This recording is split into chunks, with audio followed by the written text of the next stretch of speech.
സമൂഹത്തിൽ പിന്നോക്കം നിൽക്കുന്നവരെ ചേർത്ത് പിടിക്കാൻ കാരുണ്യ പദ്ധതികളുമായി Dubai roads and transport authority. പദ്ധതിയുടെ ഭാഗമായി റമദാനിൽ 8000 ഭക്ഷ്യക്കിറ്റുകളും 500 നോൾ കാർഡുകളുടെയും വിതരണത്തിന് തുടക്കം കുറിച്ചു.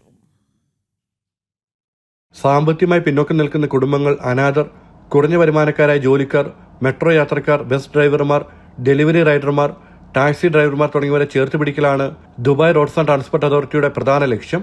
RTA ആസ്ഥാനത്തും ഗുറാനിക് പാർക്കിലും ഇഫ്താർ കിറ്റുകൾ വിതരണം ചെയ്യുന്ന മീൽസ് ഓൺ വീൽസാണ് പ്രധാന പരിപാടി. ഇവിടെ 8000 തൊഴിലാളികൾക്ക് ഭക്ഷണപ്പൊതികൾ നൽകും.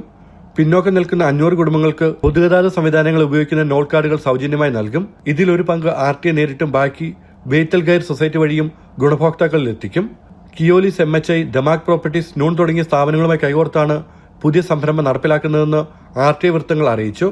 RTA ജീവനക്കാരും വളണ്ടിയർമാരും സംരംഭത്തിൽ സജീവമായി പങ്കാളികളാകും. ജനം, ദുബായ്.